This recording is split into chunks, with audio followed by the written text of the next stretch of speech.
Bonjour tout le monde. Alors, je suis Rachida Azdouz. Je dirige les services pédagogiques du vice-rectorat à l'Université de Montréal, mais je suis essentiellement mon identité professionnelle. Je suis psychologue spécialiste en relations interculturelles et mon champ d'expertise, c'est la gestion des conflits de valeurs et des conflits de droit.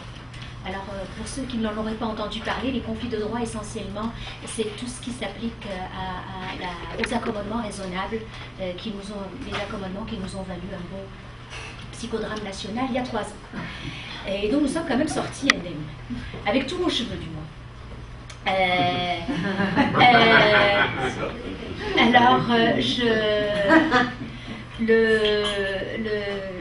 Le titre de mon intervention, c'est la famille immigrante, entre articulation, reconstruction et bricolage identitaire. Vous comprendrez plus tard pourquoi ce titre-là. J'ai choisi d'aborder aujourd'hui, je me suis dit à qui je m'adresse, à des organismes qui interviennent avec, auprès et pour des familles, et ça peut prendre diverses formes, des grands-parents, des parents.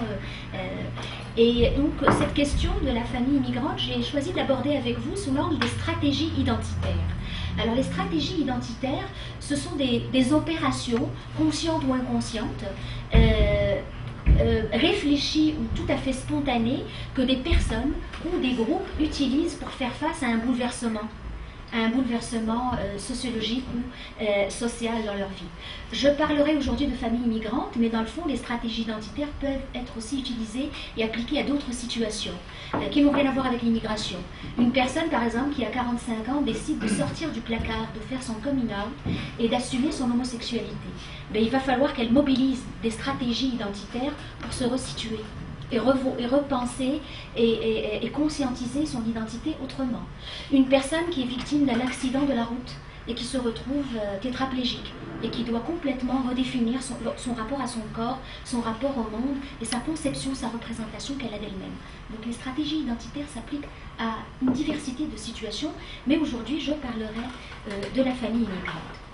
Bien que j'ai accepté la consigne que vous m'aviez donnée et le thème de la journée, de la matinée, qui est la famille immigrante, je vais d'abord faire rapidement une petite mise en garde. La famille immigrante n'existe pas. Il y a des familles immigrantes. La famille immigrante, c'est une réalité qui se conjugue au pluriel. Il y a d'un côté un discours et des représentations sur la famille immigrante qui effectivement est souvent homogénéisant. Pourquoi? Parce que la plupart d'entre vous intervenez auprès des familles, mais on parle beaucoup de la famille immigrante dans le secteur de la santé et des services sociaux, donc dans des milieux qui sont problématiques, où on intervient auprès des familles quand, je ne sais pas, la DPJ s'en mêle, quand le couple est en crise. C'est pour ça qu'on a tendance à parler de la réalité de la famille immigrante et à se la représenter. Aujourd'hui, au moment où on se parle, le procès Chafia est sur toutes les lèvres. Donc, on aborde souvent la famille immigrante sous l'angle problématique et l'angle du conflit. Alors que c'est une réalité qui est en voie de diversification et de complexification. La famille immigrante ou les familles immigrantes qui perdent un statut social en arrivant ici, Guillaume en parlait tout à l'heure, peuvent avoir des fois des agissements ou des comportements qui donnent l'impression qu'ils sont totalement en perte de repère, qu'ils ne connaissent absolument pas la réalité occidentale, alors que peut-être dans le pays d'origine, ils faisaient partie de la classe moyenne, ils envoyaient leurs enfants dans une école privée, très occidentalisée, mais leur statut social étant fragilisé ici, ils peuvent des fois se replier derrière des modes de fonctionnement beaucoup plus conservateurs et traditionnels que lorsqu'ils étaient dans le pays d'origine. Donc ça va pour la petite mise en contexte, disons, plutôt qu'une mise en garde. Donc on parle de réalité au pluriel. Pour ce qui est des stratégies identitaires, étant donné que la réalité des familles immigrantes se conjugue au pluriel, les stratégies identitaires qui sont mobilisées pour permettre l'intégration se conjuguent aussi au pluriel. On n'utilise pas tous les mêmes stratégies et il y a un certain nombre de facteurs qui influencent le choix de la stratégie, des stratégies. Et quand je parle de choix, comme je le disais tout à l'heure, les stratégies identitaires des fois ne sont pas choisies, ne sont même pas conscientisées. Alors certains, il y a des facteurs objectifs, factuels. Bien entendu, les stratégies identitaires, les stratégies utilisées pour s'adapter à un nouveau cadre de référence vont varier selon les motifs et les conditions d'immigration. Guillaume parlait tout à l'heure de la jeune femme qui était elle-même née dans un camp de réfugiés, qui arrive avec 6 enfants. Bien entendu, les opérations conscientes ou inconscientes de cette personne-là pour s'intégrer ne sont pas les mêmes que quelqu'un qui arrive d'un système bien organisé, bien structuré, et qui n'a que à apprendre à décoder un nouvel environnement, ce qui déjà en soi est difficile.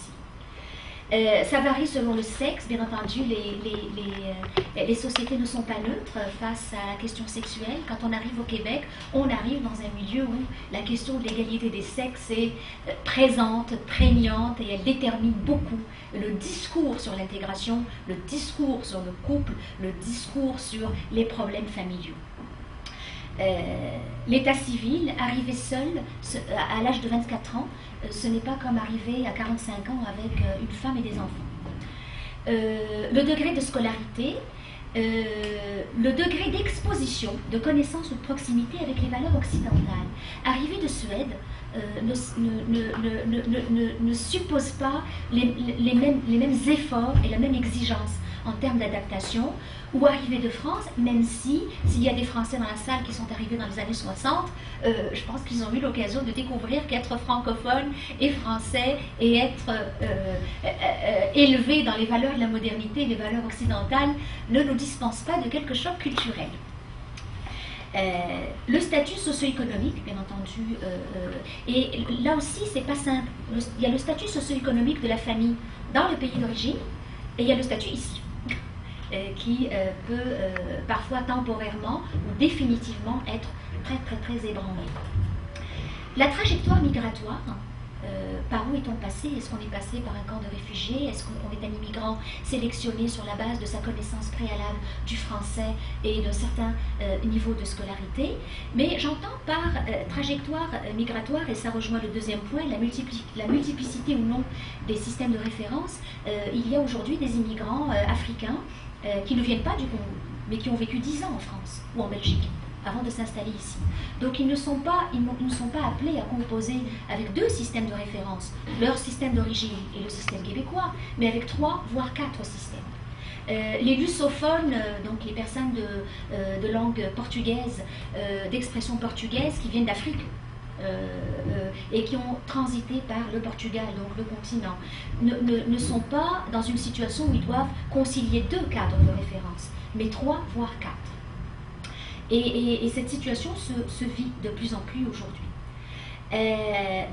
On a des immigrants qui sont issus de mariages mixtes. On a beaucoup de métis qui viennent de France, qui sont donc nés dans 2-3 systèmes de référence.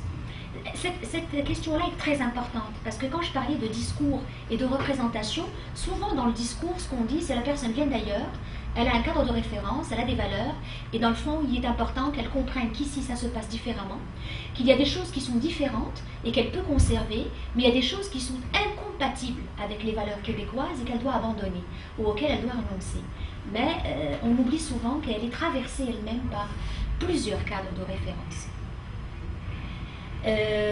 La multiplicité des systèmes de référence, le caractère temporaire ou permanent de l'immigration. C'est sûr qu'on compare souvent la réalité des immigrants au Québec à celle des immigrants en France. Il faut se rappeler que la France a accueilli dans les années 60 et 70 une immigration temporaire qui était appelée à retourner dans le pays d'origine. Et qui s'est sédentarisé parce qu'ils ont fait des enfants qui se sentaient français, qui ne voulaient plus retourner dans le pays d'origine.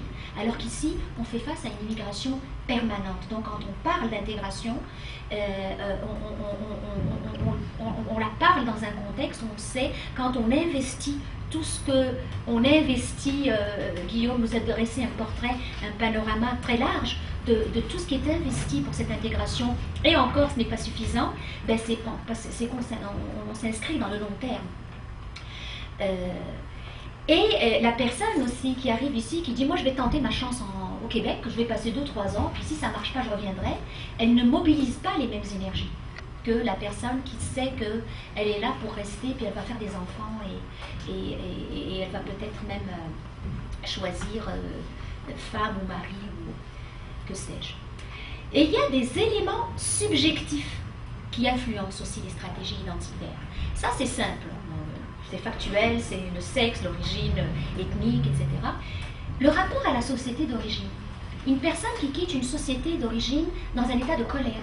Je pense notamment aux Algériens qui ont quitté l'Algérie dans les années 90, en pleine guerre civile, et qui étaient très très très en colère vis-à-vis de leur pays. Ou certains Iraniens qui ont quitté l'Iran des ayatollahs alors qu'ils étaient laïcs, ou issus d'une minorité religieuse, chrétienne par exemple. Les stratégies qui vont être mobilisées consciemment ou inconsciemment ne sont pas les mêmes selon le rapport qu'on entretient avec sa société d'origine. Le rapport à la société d'accueil, est-ce qu'on arrive dans la société d'accueil avec une posture de méfiance? Je vais m'intégrer, je vais faire ce qu'il faut, je vais respecter la loi, mais je ne veux pas non plus me nier puis m'oublier. Donc est-ce qu'on est dans une posture de méfiance ou dans une posture d'idéalisation? C'est merveilleux, je viens ici, tout est possible.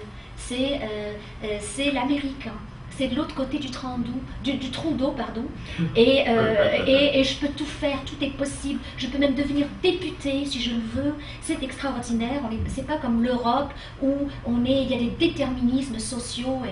Alors selon cette prédisposition à embrasser à bouche que veux-tu ou à tenir à distance la société d'accueil, les stratégies vont être déterminées par ça. Les rapports politiques et historiques entre les deux.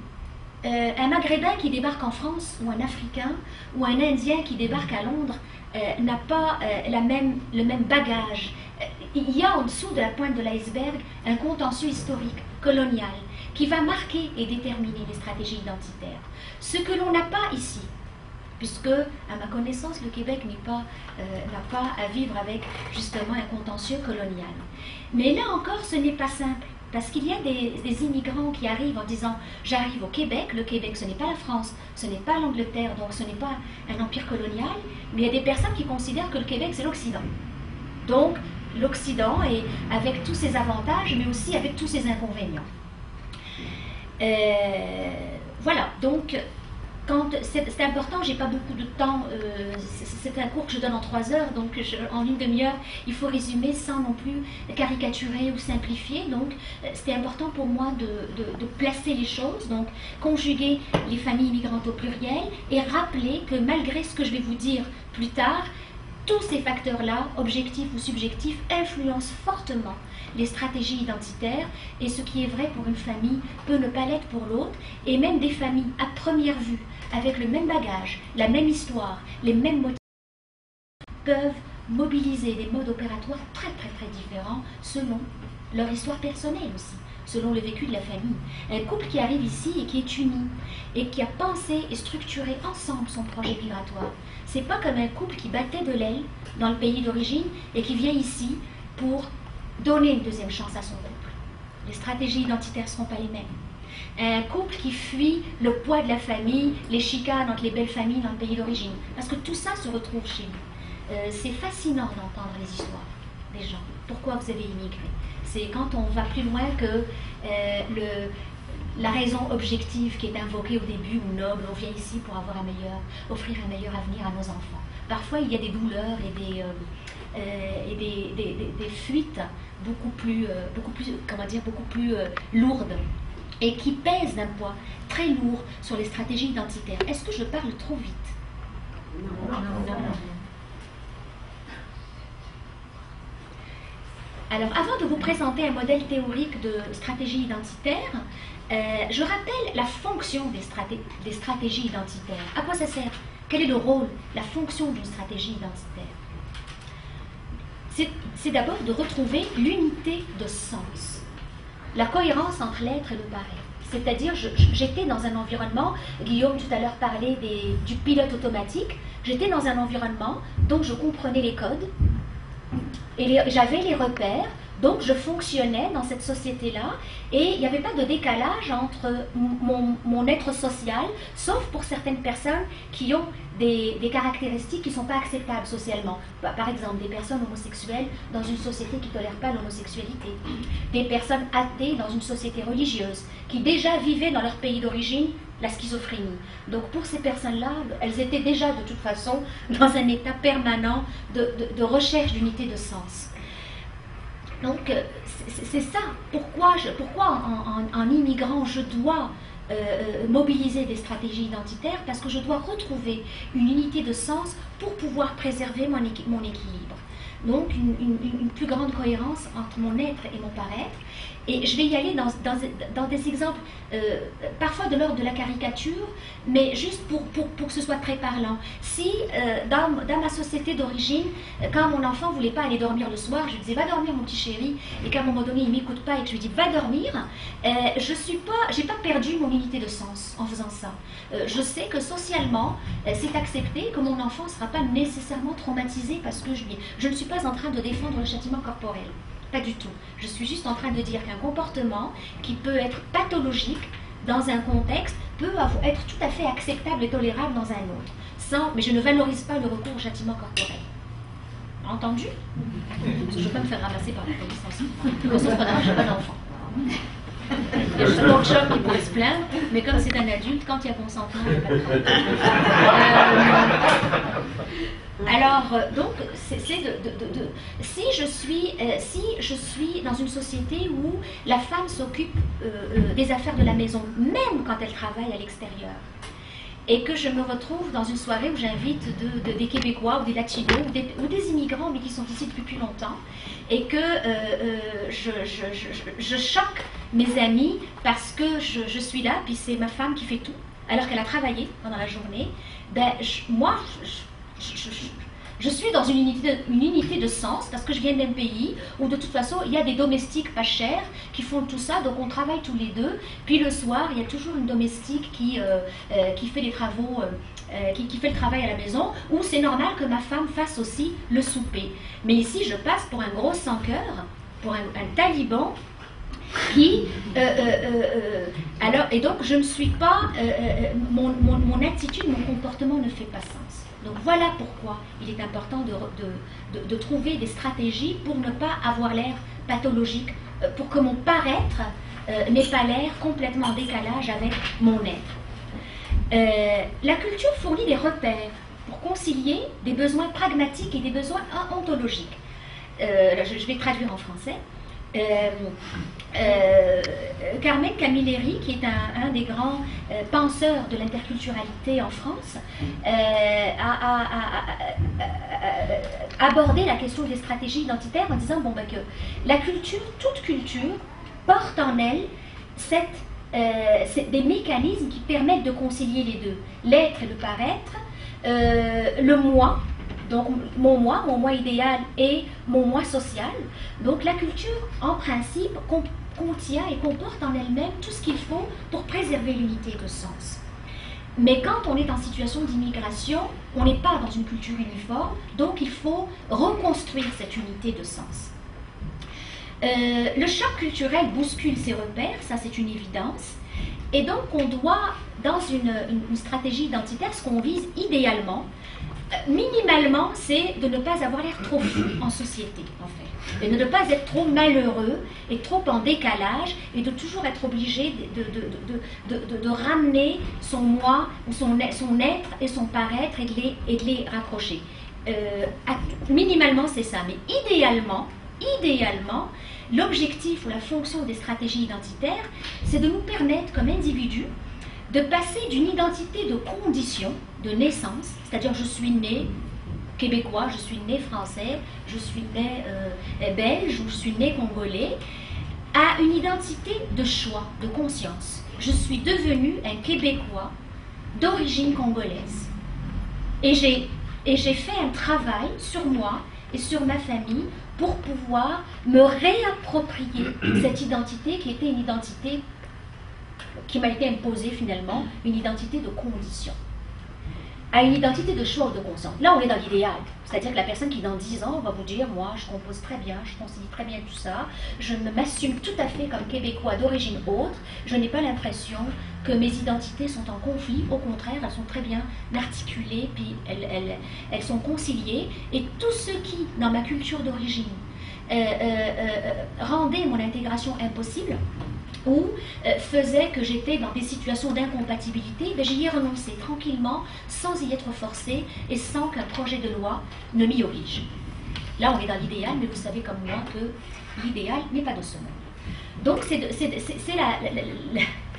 la reconstruction identitaire, c'est l'idéal, dans le fond, c'est de se réapproprier par un travail de négociation entre moi et moi, entre ma culture d'origine et ma culture d'accueil, entre mon groupe d'appartenance qui des fois me tire, le groupe, le ghetto, ou ma famille dans le pays d'origine, et mes choix personnels, et un travail d'acquisition et de renoncement. J'acquiers et je renonce.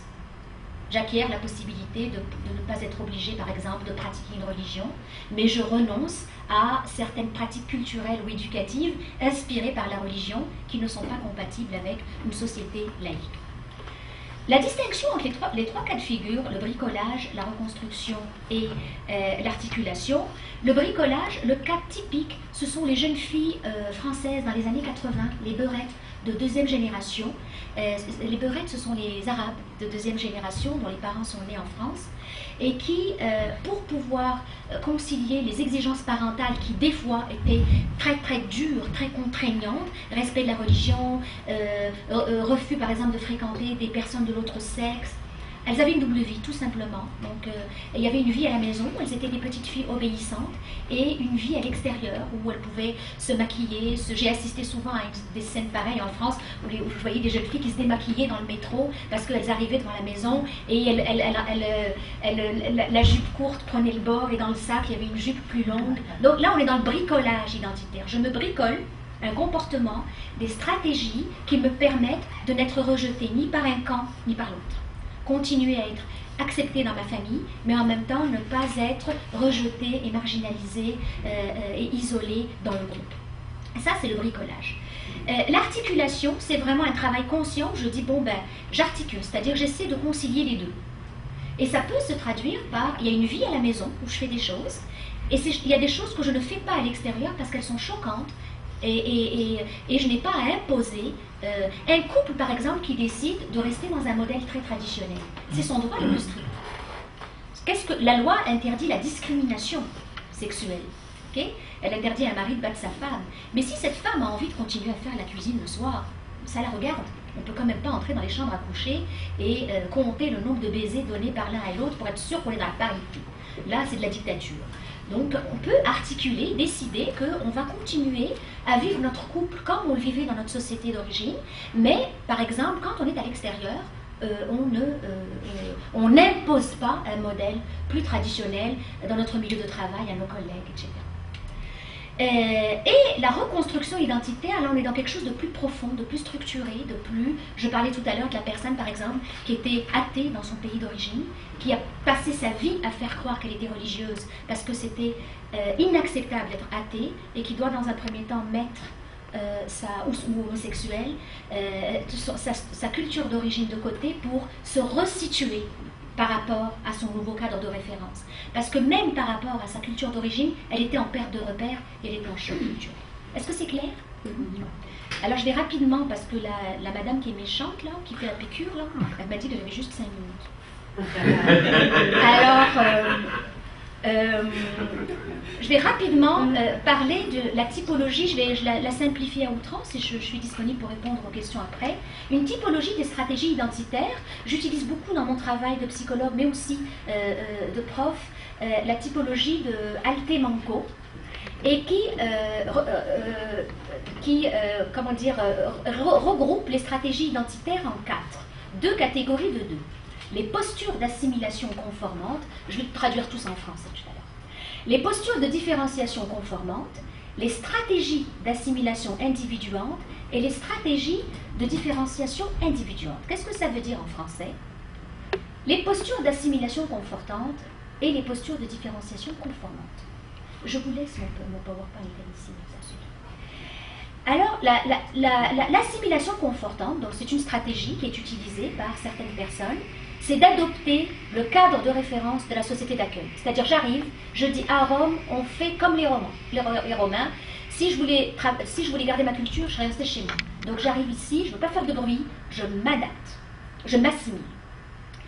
Ça valorise la fonction pragmatique, d'accord? Puisque tout à l'heure je vous disais que Camilleri parlait de deux façons d'aborder l'intégration, c'est-à-dire moi je suis pragmatique. Je vais être pratique, concret, et il y a ceux qui disent non, moi je vais être philosophique dans ma façon de m'intégrer, je veux quand même pas perdre mon âme, mes origines, ma mémoire.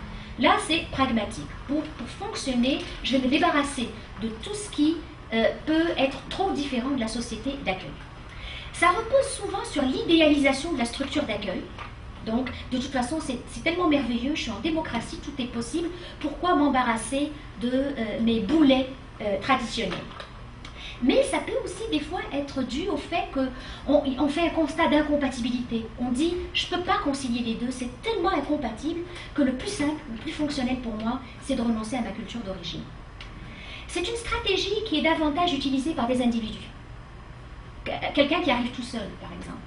Ou quelqu'un qui est né ici avec des parents qui sont très conservateurs et qui dit, moi, si je suis ma famille, je vais rester immigrant toute ma vie. Donc moi, comme individu, comme enfant, c'est ça que je vais faire.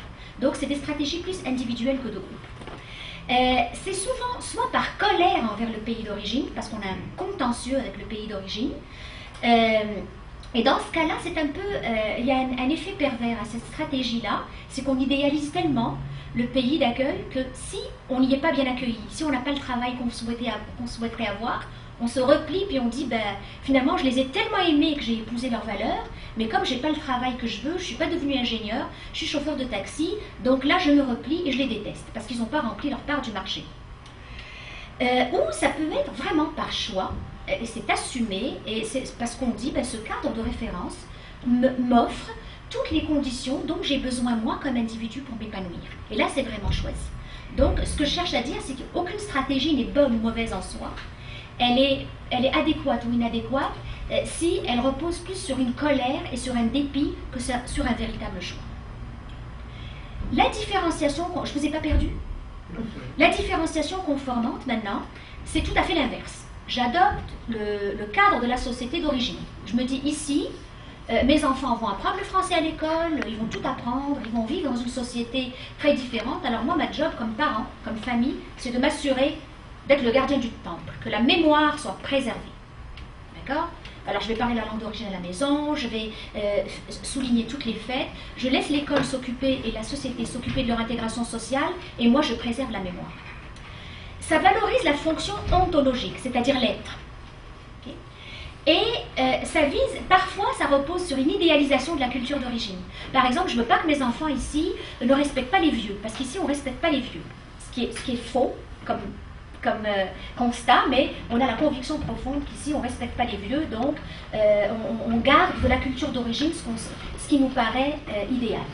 C'est une stratégie qui est davantage une stratégie de groupe. C'est une affirmation identitaire en réaction à l'exclusion. Donc soit parce qu'on dit, ben, puisque c'est comme ça, moi je tiens mon bout, ou par peur de déculturation. C'est-à-dire on a tellement peur que nos enfants perdent la mémoire et sont en rupture de lien que on survalorise la culture d'origine à la maison. Le risque, autant le risque, il y a des dérives et des risques partout, l'effet pervers, c'est qu'il y ait une dérive revendicative et communautariste. Mais là encore, ce n'est pas négatif en soi, c'est négatif comme stratégie si ça s'accompagne d'un discours hostile et d'une attitude hostile envers la société d'accueil. Mais il n'y a rien de mal à parler la langue à la maison. Dans la mesure où il n'y a rien de mal à dire on aimerait ça que tu vous vois tes grands-parents. Mais c'est négatif quand on dit je ne veux pas que tu deviennes comme les Québécois qui tutoient tout le monde et qui ne sont pas polis et qui respectent personne et qui jettent leurs grands-parents dans des centres, dans des CHSLD. Là c'est négatif, ok? Parce que c'est une hostilité puis une dévalorisation de la culture d'accueil. Maintenant, l'autre catégorie de stratégie, je vais utiliser mes 2 minutes, parce que vous me déstabilisez, vous ne me faites pas. Je vais utiliser la minute qui me reste.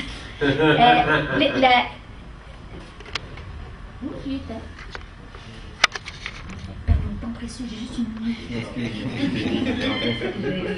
Le temps est écoulé. Alors, la stratégie assimilation individuante, différenciation individuante. L'assimilation individuante, c'est de concilier la fonction pragmatique et ontologique. C'est de concilier les deux, un souci de préservation et d'adaptation. Là, on est dans un autre niveau, hein, c'est-à-dire la personne est capable de conscientiser ses choix et de faire un travail de négociation entre elle-même et elle-même, entre elle et son conjoint, entre elle et les enfants. Bon. Mais on mise sur les ressemblances.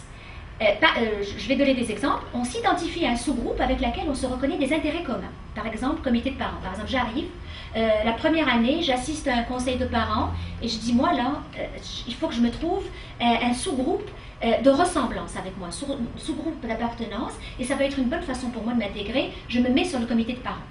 Donc je ne suis plus un immigrant, je suis un parent comme vous, et quand je vous retrouve, je ne parle pas de ma différence culturelle, de ma façon d'éduquer mes enfants, je parle de notre école, nous, comme parents et comme payeurs de taxes. Donc je me place dans la ressemblance, pour éviter d'exacerber ma différence. Ça peut être un groupe de défense de l'intégration économique. Il y a beaucoup d'organismes communautaires d'intégration de nouveaux arrivants où on retrouve plein d'immigrants qui travaillent là parce que c'est une façon pour eux de concilier un processus d'intégration et puis préserver aussi une défense ou une sensibilité à leur réalité immigrante. Donc ce qu'on dit, c'est je suis différent quand on est dans cette stratégie-là, je suis différent de vous. Par exemple, je ne gère pas la sexualité de mes enfants de la même façon que vous, mais nous avons des choses en commun. C'est-à-dire, moi, je n'autorise pas mon enfant de 15 ans à avoir des relations sexuelles. Ou, pas chez moi, en tout cas. Mais je sais qu'au Québec, on autorise l'âge du consentement à 14 ans. Donc, je le comprends, je ne l'accepterai pas chez moi, mais ça ne m'empêche pas d'avoir d'autres préoccupations comme parent que je vais faire valoir dans un comité de parents. La différenciation... Bonjour, madame, il y a plus de croissant. C'est pour vous mettre à l'aise, vous inquiétez pas. La différenciation individuante, c'est, on est encore là à un autre niveau. Il y a un souci vraiment d'articulation. Là, il n'y a pas vraiment un souci d'articulation dans l'assimilation individuante. C'est un souci de conciliation. J'essaie de m'organiser pour ne pas briser. Okay? Alors que là, je veux plus que cohabiter, faire cohabiter ma ressemblance et ma différence. Je veux vraiment les articuler, qu'il n'y ait plus comment dire, de deux zones. Il y en a une seule, assumée, articulée, où j'ai ramassé et intégré des éléments de ma différence, de ma culture d'origine, mais je ramasse aussi au passage des éléments de la culture d'accueil. Alors là, je revisite, je reformule ma culture d'origine pour la rendre compatible et pour en faire une valeur ajoutée dans mon intégration. Et ce que je vise, c'est à dégager une expression culturelle spécifique et reconnue. Par exemple, le cas du rap, de la culture beurre en France. D'accord ? Là, je suis vraiment en train de dire, ma différence, elle est tellement pas incompatible avec la société d'accueil qu'elle peut donner lieu à une culture métissée, elle peut revisiter et même colorer la culture d'accueil sans la diluer et sans la dénaturer.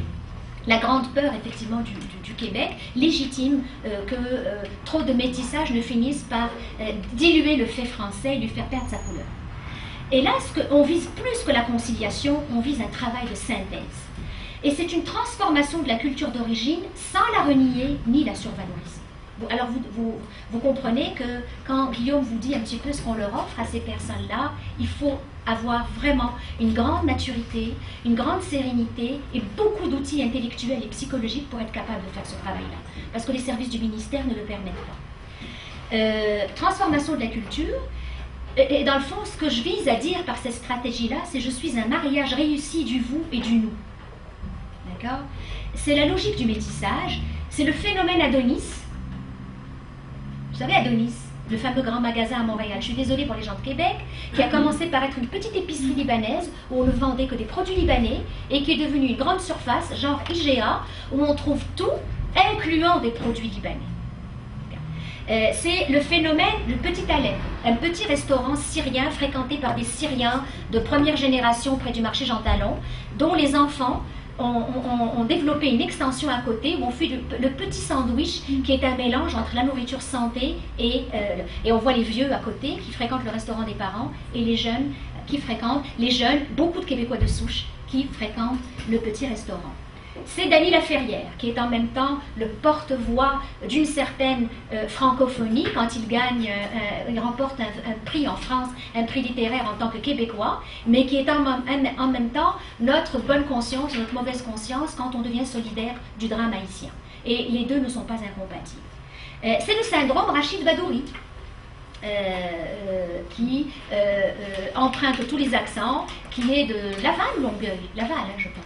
Laval, je pense qu'il fait plus Laval. Laval.